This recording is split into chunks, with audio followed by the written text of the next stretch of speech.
good afternoon, everyone. So today I'm going to talk about an open source library from Netflix called Hystrix. The basic idea of Hystrix is that it shields you from your external dependencies like APIs, database calls, network calls, and so on and so forth, so that if these downstream dependencies are failing, your application doesn't fail at all, or it actually is somewhat isolated. So we will see various techniques how to work around it.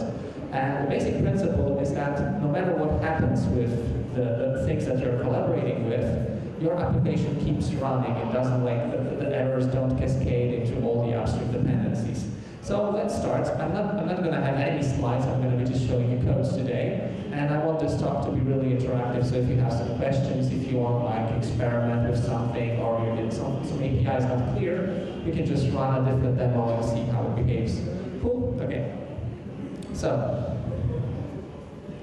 this is like the simplest piece of code. Basically just goes to the internet and fetches some HTML. Imagine this is an API call. Imagine this is like calling your database or fetching whatever from the internet, something that could fail. And this is not really a proper test case, it's just a way of running code. But the problem with this one is that it works 99% of the time because, well, you have you have normal network conditions, everything is set up and it works. However, imagine that suddenly you don't have internet connection, or your DNS server is not working, or maybe you have misconfigured router, or maybe something is terribly slow because there's a network congestion, whatever. And suddenly everything used to work on your test environment and your production, and now it just breaks. Or even worse, and this is kind of actually a worst case scenario, you are able to connect to the service, and then it just hangs. I mean, I guess most of you know this situation when you're connecting to someone and it doesn't really reply with you with some error code or normal response. It just sits there and nothing happens. You're just blocked on a socket. So how many of you actually experienced such a situation where you are calling someone and then nothing happens? You're just blocking and waiting for that one? You notice? Yeah, exactly. So Hystrix is kind of a workaround. It's not a complete solution, but it's sort of like a workaround that tries to isolate you from such problems, tries to discover them, and somehow try to avoid them in the future. So you'll see in just a second how Hystrix can help. But even if we didn't have Hystrix, what would you do if you have a system and the system sometimes fails? So by fails, I mean sometimes it takes a really, really long time to actually respond. And your application should not wait forever for that system, because from the outside world, it seems as if it was just failing. It seems as if it's just sitting there and doing nothing. So you're calling some API, and this API is not responding for several minutes, and you can really afford just to wait for a second. What would you do?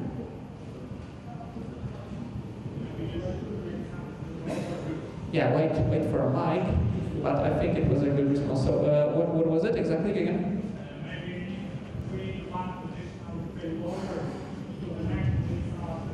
Maybe you need to create additional failover to access the service if someone is down.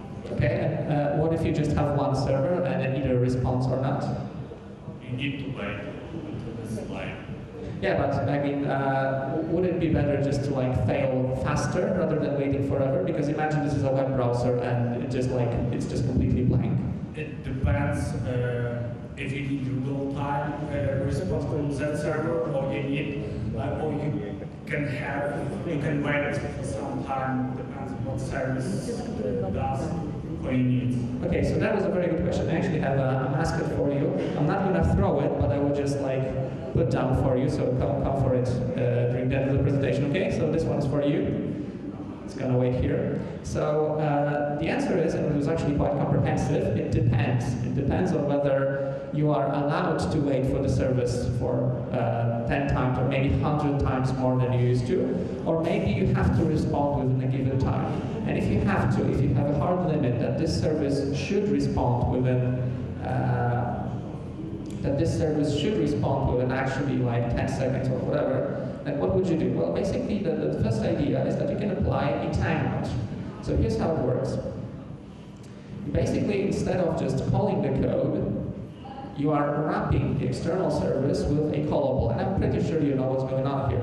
So I'm wrapping this external communication with a callable task, and I'm submitting it to a thread pool. And what's really important here is that when I'm submitting it to a thread pool here, that this is non-blocking, or sorry, this is just creating a thread pool. This is non-blocking, so the call to submit returns immediately. However, this one is crucial, because here I have a future which is like a handle to something that will happen in the future, and I'm waiting for it at most 1 second. So this is like Java 101, I would say, and this gives us more or less a confidence that our code will not wait forever. However, this has many issues. So, for example, I actually described some of them.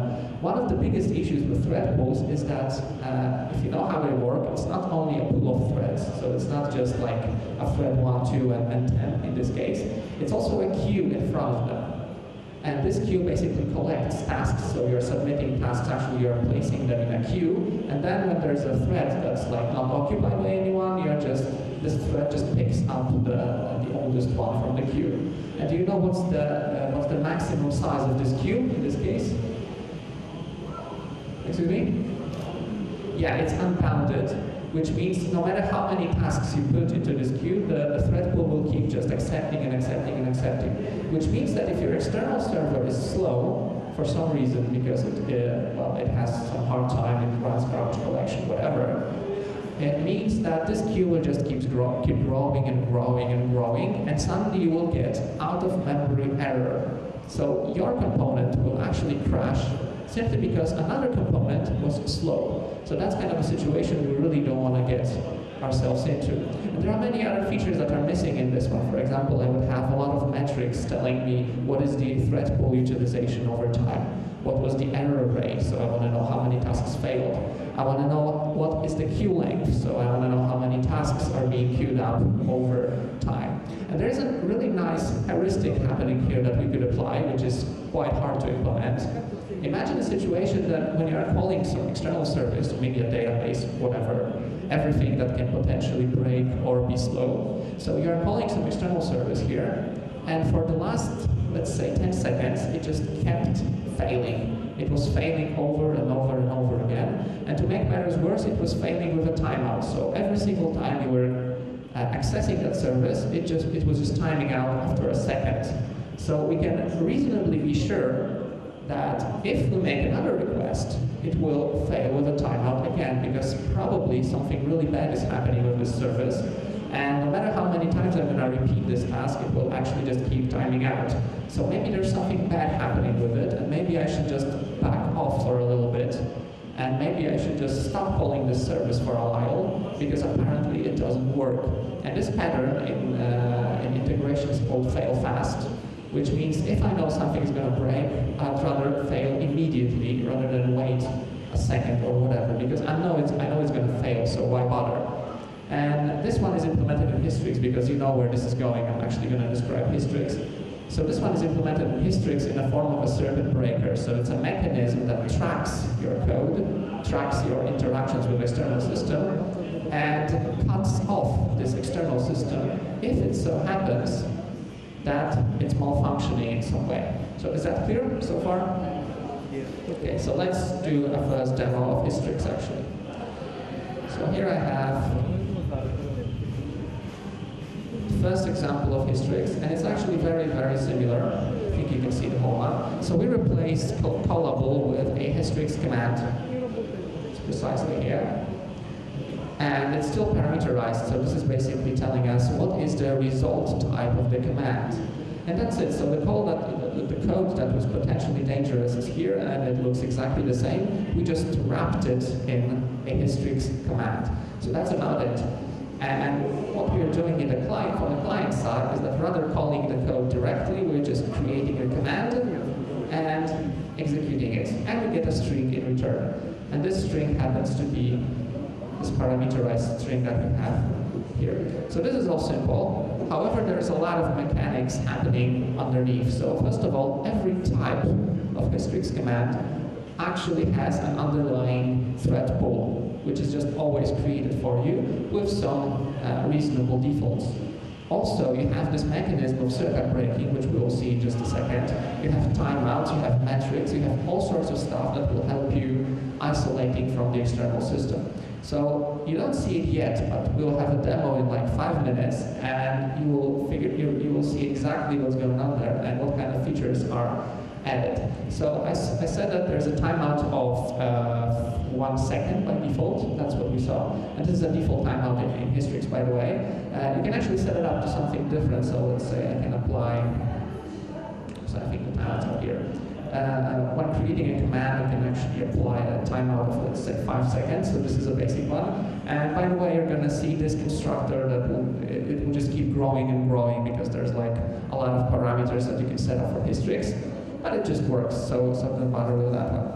Okay, another important feature that you should be aware of, and this one is actually very, very simple, and you can implement it yourself, it's just built into the library. Many times, when you have a distributed system, if one of the components doesn't work, this is actually fine. So you shouldn't assume that everything will be working at the exact same time because it's distributed. So you're going to have network outages, you're going to have components being restarted. You know, there's this tool in Netflix called Chaos Monkey. Who ever heard about Chaos Monkey? Yeah, so this is like this craziest idea that they're just turning off random components on production, making sure that the system still keeps going. So on production, so this is their way of making sure that resilience, fault tolerance, and so on is working. And Hystrix is actually an important part of it. So because they are turning off or shutting down or adding latencies, random latencies in various places inside their architecture on production, they actually have to make sure that everything will be working in non-ideal circumstances. So going back to fallback. Fallback is a very simple idea that if this code breaks, times out or throws an exception, rather than propagating this exception to the client, you are simply returning some stubbed response. And this is like the simplest idea on earth because pretty much you're just doing try catch, and inside the catch you're returning stubbed value. But it's like built into the library, so it's worth using it. Okay, so we have fallback right now. Let's just go to a first demo. So I have an endpoint here. It's written in Spring, but it doesn't really matter whether you know Spring or not. And here I implemented something that's called external service. External service is just a simulated external API. And it has a couple of features built in. For example, every call to external service, as you can see here, every call to external service can have configurable timeout. You will see it later during the demo. And we can inject errors with some probability. So for example, I can say that 10% of invocations will fail. So it will throw an exception after a given timeout, and I can add some randomness into the mix. So this is basically a simulation of something that you are connecting to. I'm talking about Twitter API, or maybe it's a database, or maybe it's like a network file share, everything that can potentially break. So here I have an endpoint in Spring MVC. This will become available as a REST endpoint very soon. So here I have an endpoint, and I'm calling it as is. So I'm just directly routing to an external service. And here I'm doing the exact same thing. However, this time it's wrapped in Hystrix. So I'm creating a command here. And whatever I was doing there, I'm just delegating to it, so I can pretty much refactor it and just call the service here. Whatever happens there is wrapped in Hystrix. So Hystrix brings us this isolation and error handling. So I'm going to run this application right now. I don't think it's already running. It's a Spring Boot application, so it should start quite fast. Okay, so I have this application up and running. And how many of you know the tool called AB? Oh, for Apache Bench. So AB, and how many of you know JMeter? Okay, so AB is a JMeter for command line, basically. It's a load test tool that can generate a lot of traffic straight from the command line. Okay, by the way, if you don't see font, if it's too small or too big, just let me know and I'll adjust it. So AB has pretty much just like 2 parameters that are interesting for us.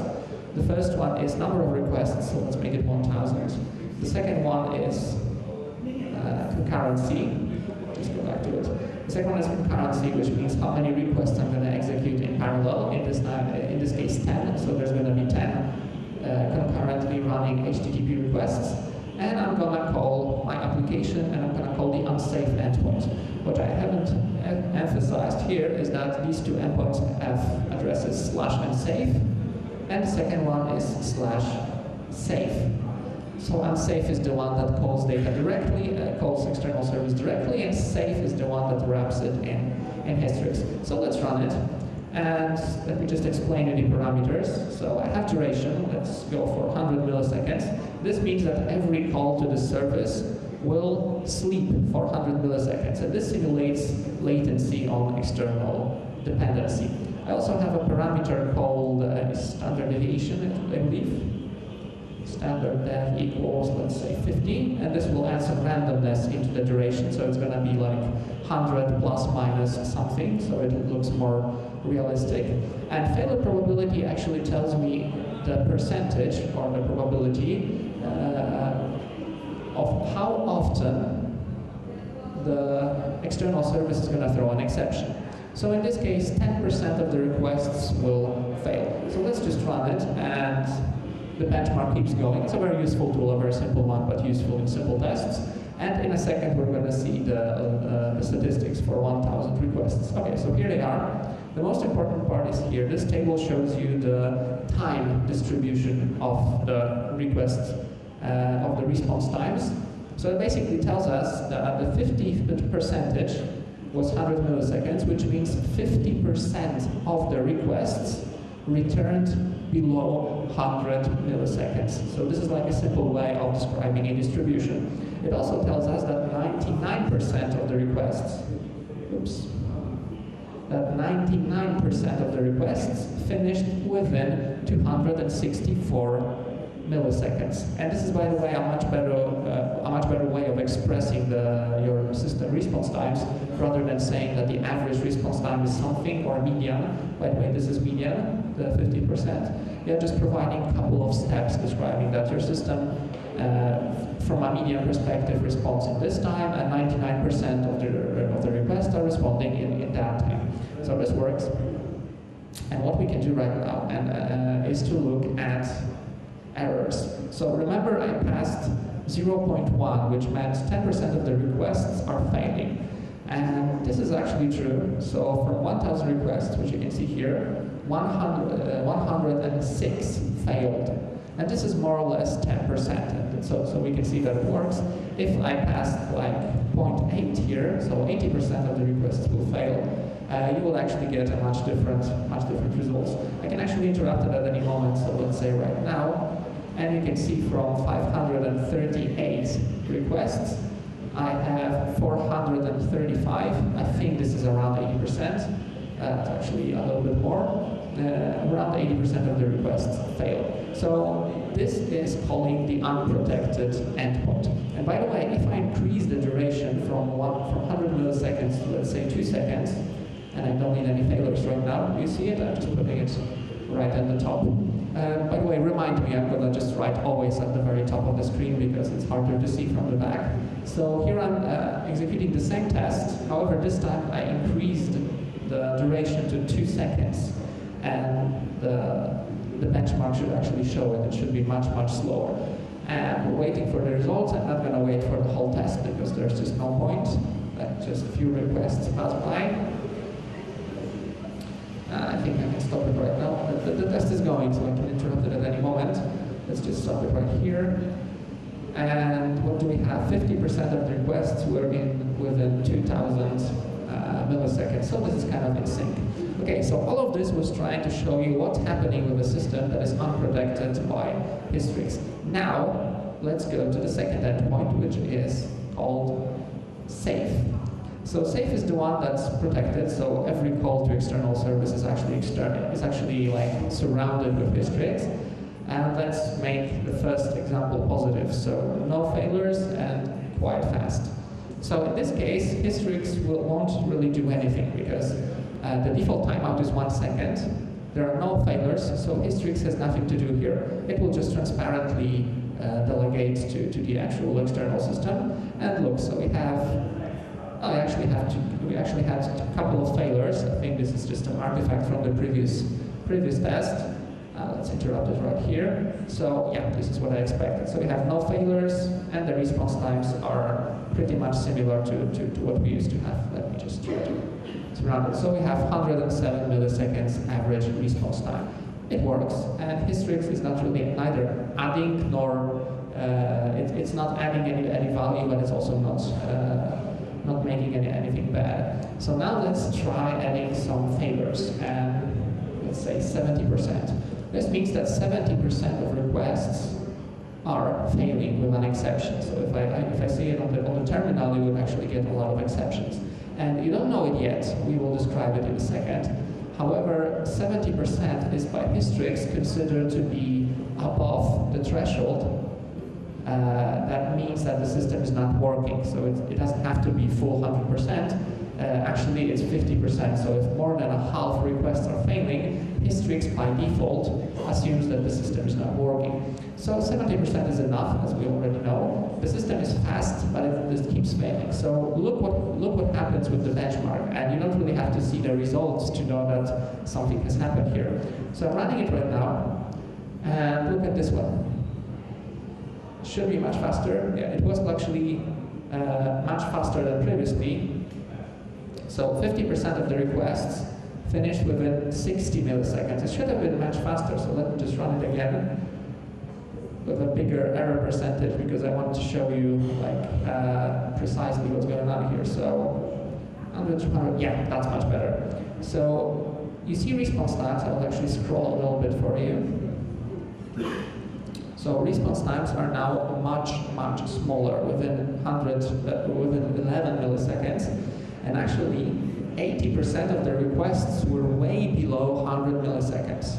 So this is kind of weird, because we know that our service always responds within 100 milliseconds at least, so that's kind of unexpected. What's also unexpected is that if we look at the error rate, almost all requests failed. It should have been much less. So if I run this again with 70% of failures, yeah, that was really fast. So I would expect that 70% more or less of the requests are failing with Hystrix enabled. And this time, if I look at the error rate, actually all requests failed. It could have been 950. It's 9,000. It's slightly random. So what do you think happened? We have two things here. The response times are much lower. So rather than 100 milliseconds, we get 10-15 milliseconds on average. And the error rate actually increased from 70% to 100%. What do you think happened?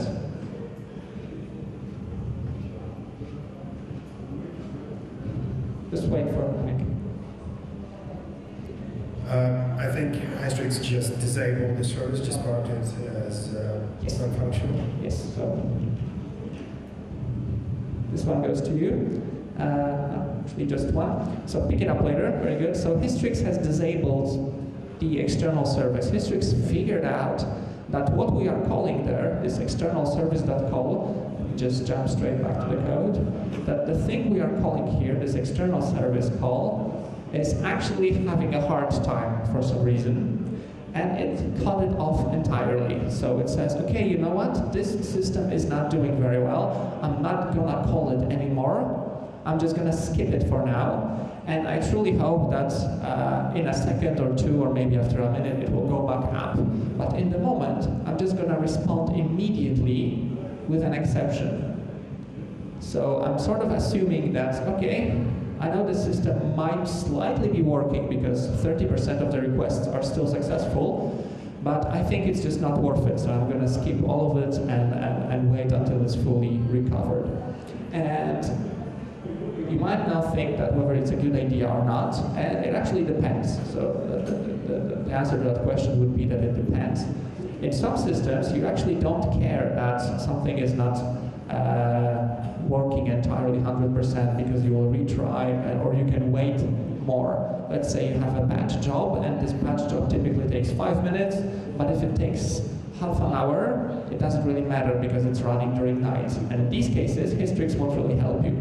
However, imagine I'm opening a website right now, and this website is actually backed by this code. So this is one of the AJAX requests, or maybe this is actually rendering this website. And I'm opening this website, and what would you prefer? You're entering a website that used to work 10 minutes ago, and now you're opening it up, and it's just completely blank. Nothing happens. You just see a spinner in a browser, and nothing happens. And it keeps just going for a couple of seconds. Maybe it will show up in 10 seconds, maybe not. And maybe if you refresh, it will show up, maybe not. On the other hand, you might have a website that just immediately, instantaneously shows you an information that, sorry, we're having technical issues, please go back in 10 minutes. What would you actually prefer?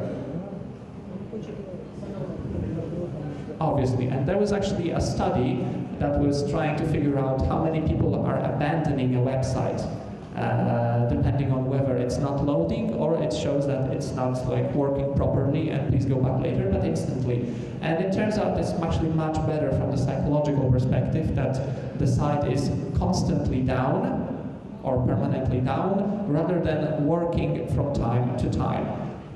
Because it's just like keeps you the confidence that something is going on and someone is actually taking care of it. Okay, so this is the basic idea of Hystrix. Now I'm going to explain you how the circuit breaker actually works in details, because circuit breaker is actually the core part of Hystrix. It's actually the main pattern. It has a few other cool features, but circuit breaker is the most important one. And here what's going on is that I'm showing you a full configuration of circuit breaker. It shows only the defaults. So if you don't configure anything, this is the configuration. And rather than explaining them one by one, I will just give you a story. So imagine you have a command. This is your command. And it has a circuit breaker enabled.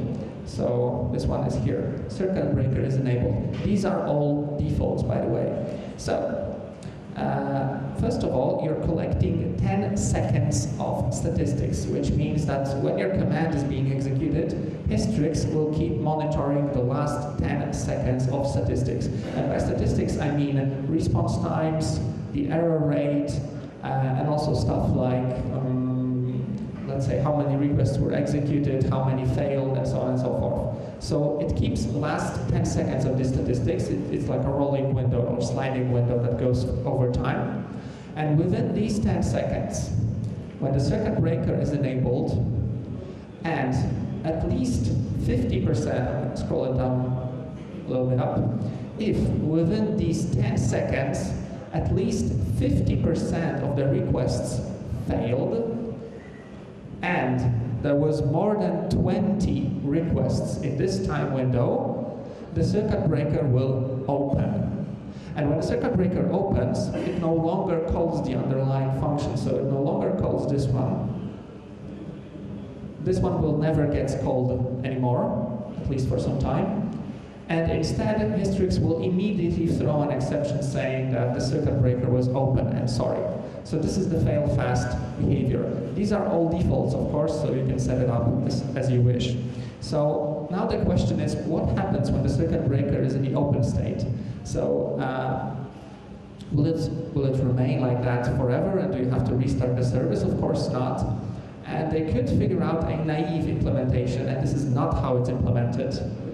So the naive implementation would just close the circuit after 5 seconds after this number. This is not how it's implemented, but they could have done it this way. Instead, there's actually a much more clever feature. It's called a half-open state. The idea behind it is that after 5 seconds, after this amount of time, Hystrix will go into so-called half-open state. In this state, exactly one request, exactly one client request, will actually go to the command. So there will be exactly one sample request, like a probe or like a sample, that will actually call the underlying system. And that's it. All the other requests will just keep bouncing off of the command and failing immediately. But there's this one request. If it succeeds, then Hystrix sort of heuristically figures out that, okay, this one request succeeded, so I suppose that the whole system is now working. However, if it fails, then the circuit goes back into an open state and it just keeps bouncing off all the requests for the next 5 seconds. Is that clear? Cool. Okay. So now let's go straight into it. Well, I said that there's a thread pool associated with every command, so very briefly I'm going to just show you how to configure it. So you have a thread pool. By default it has 10 threads. Here I have a thread pool of 4, and it can have a queue in front of it. By default this queue has a size of 0. That's an interesting fact. So Netflix figured out that they don't want their tasks to be queued. If all the threads in a thread pool are already occupied, the command will automatically reject the request. And this sort of works for them. By the way, an interesting fact is, what do you think, or actually I think I mentioned it, the default queue size is 10, and it's actually the default on production for Netflix. So Netflix is this tiny startup. It's like responsible for maybe 30% of internet traffic in the US. And they figured out that 10 threads, occasionally 20, sometimes 5, is actually enough for them to serve all this traffic. Of course, everything is scaled, but still 10 threads is like the sweet spot. So I actually saw applications with thread pools of 100 threads. I saw one thread pool with 1,000 threads, and this tiny little company says 10 threads in a thread pool is enough. So just something for you to think about. Okay. So, oh, and the airplane is starting, how cool. Okay, so one of the nicest features, it's already gone, so go back to the slides. So one of the coolest things about Hystrix is that it collects so many statistics. It actually grabs all the information about like how many requests you executed per every command, what was the error rate, what were the response times, and so on and so forth. So imagine that in Hystrix there's actually a built-in servlet that you can put into your WebXML, or you can install it in your Spring Boot application or whatever. By default it exposes statistics under /hystrix.stream. And look what happens. So if I actually go to the server, let me do it from here. Localhost 8080 /Hystrix stream. So this is our application, and it exposes this endpoint for us automatically. If I go for it, it will actually start streaming some data. I don't know if you see it, so I will actually decrease the font size into some absurd size. Even more. So I'm starting up this Pro session. I know that you don't see it, I just want to show you that it actually pushes the data from your application to the client.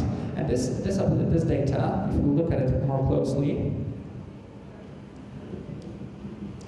this data contains a lot of interesting facts, like what was the command name, how many requests succeeded, what were the response latencies, and you can actually see that nothing is happening with the system at the moment.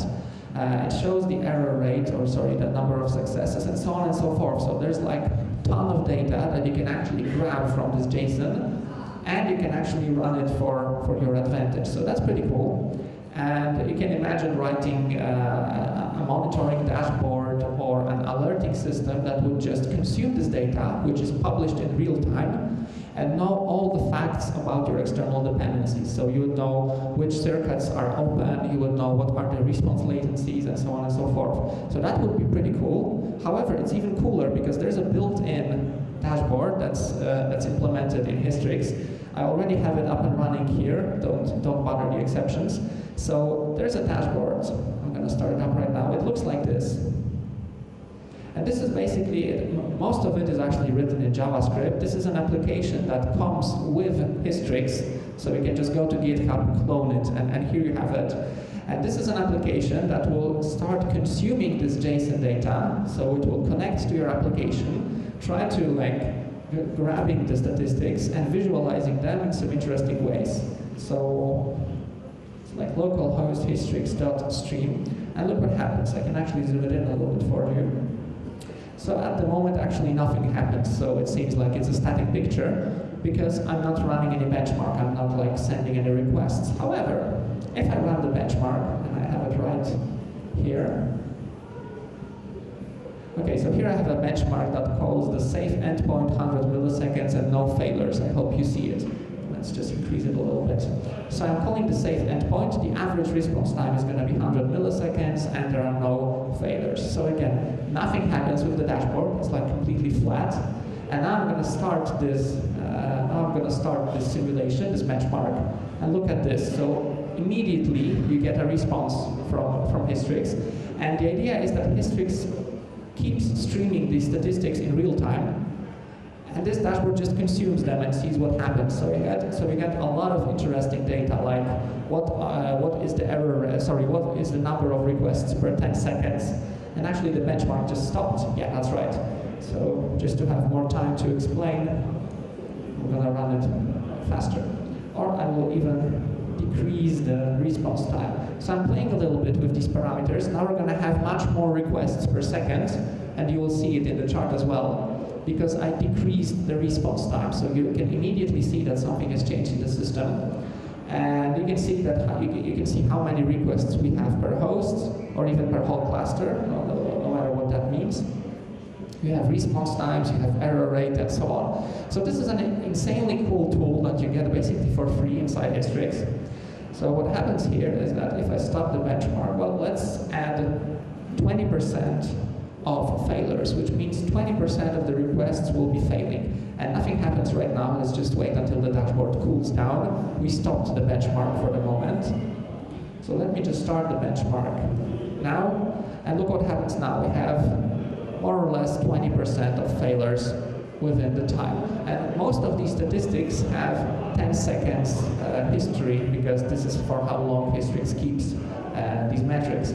And this sort of works, and you actually see the red number is the number of failures. So now what happens, remember this number, it was 170 something requests per second. This is how our system responds under normal circumstances. So stopping the benchmark right now, and immediately you see that it goes down. So now what happens if I increase the error rate into something like 80%?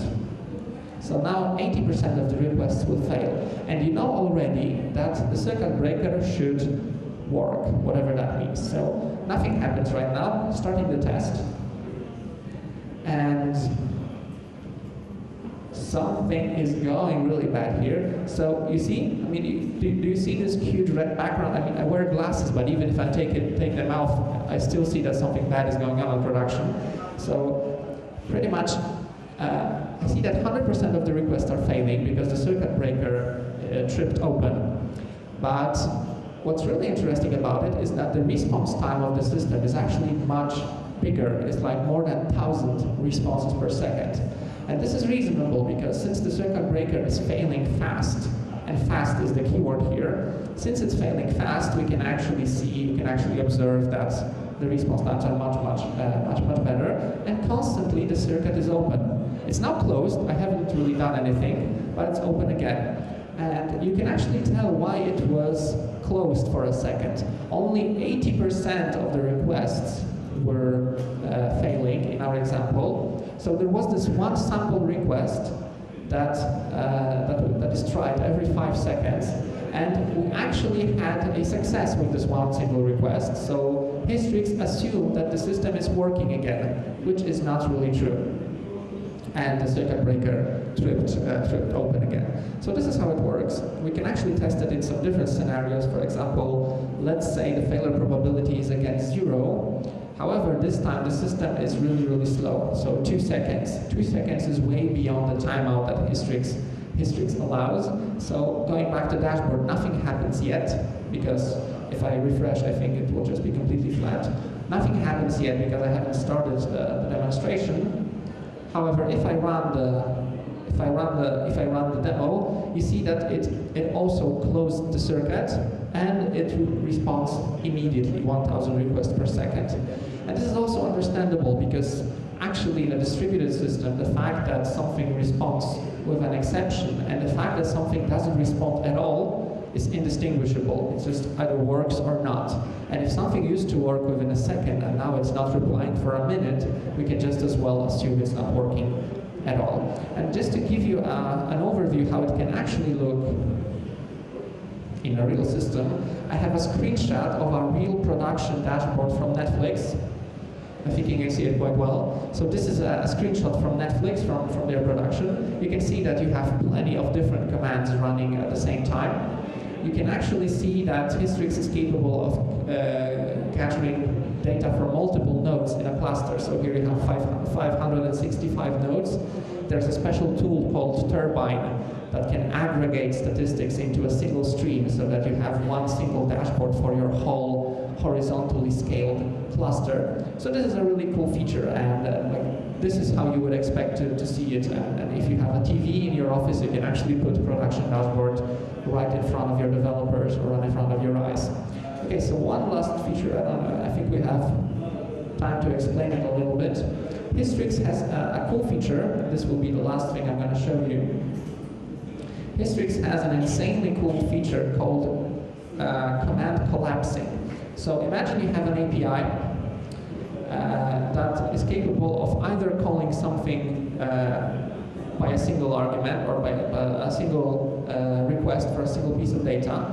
Like here we are running, like, for example, taking stock prices per a given stock. So a ticker is something like IBM or Microsoft or whatever.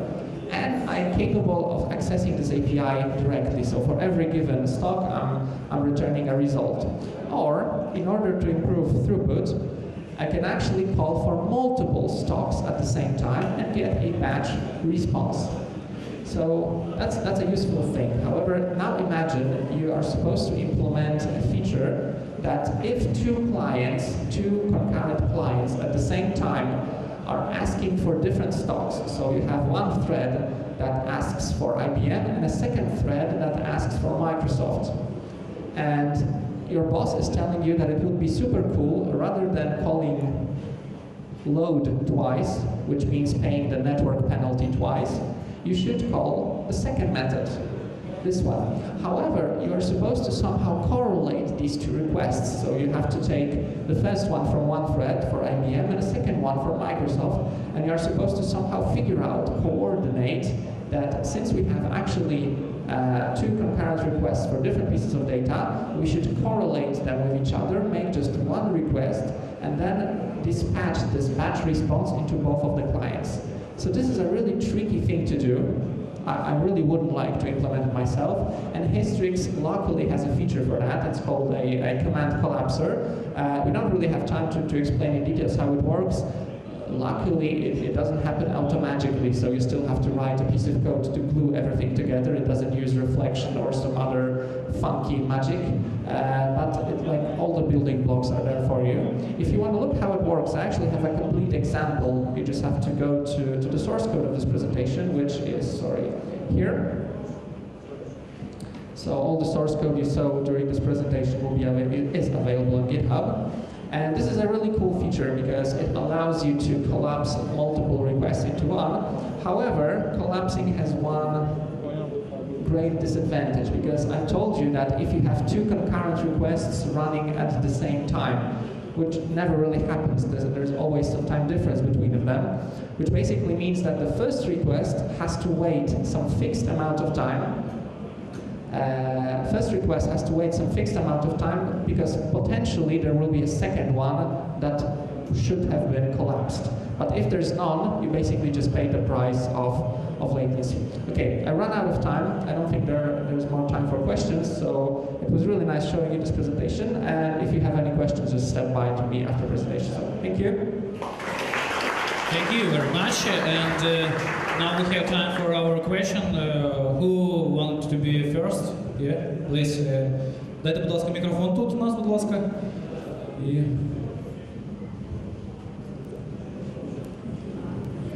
Hey, thanks a lot for your presentation.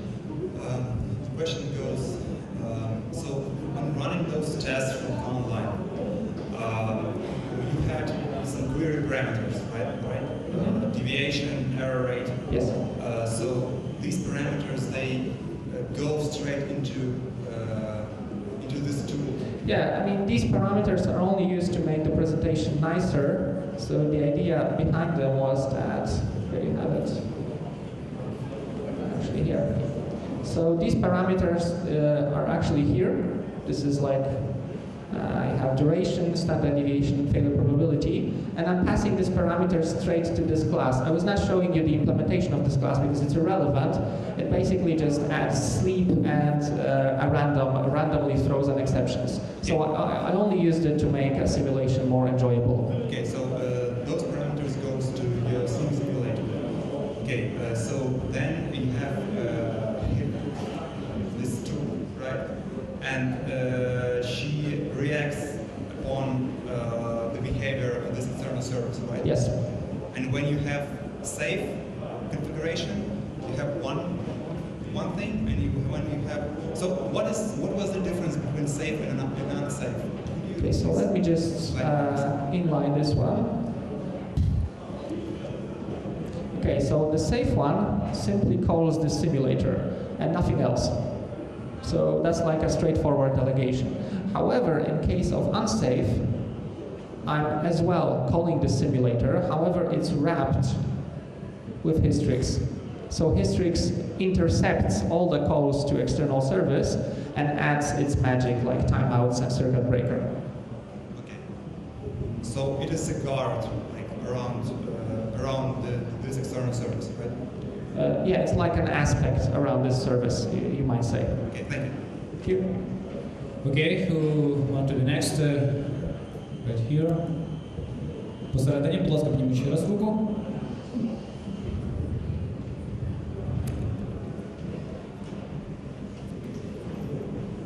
Is there any way to configure reporting to support straight up posting to, say, ELK stack with Elasticsearch and Kibana instead of Hystrix dashboard? Yeah, very good question. I actually have a slide for that. So it's possible to post these metrics into Graphite, and it's actually fairly simple. You just have to add a couple of dependencies. I think it's drop wizard metrics. Yeah, so you have to add drop wizard, you have to add metrics Graphite, and you have to configure Hystrix so that it publishes these statistics into Kodahale metrics. It's maybe not obvious, but it's actually totally possible to publish all this data, this JSON data, directly to Graphite. And then you have not 10 seconds, but maybe even a month of statistics. So it's not ELK, it's not logging, but it's already like pushing metrics into a system that's appropriate for storing metrics. Thanks. Yeah. So this is all configured in the sample project, so you can check it out. Okay, who has any more question? Who want to please give?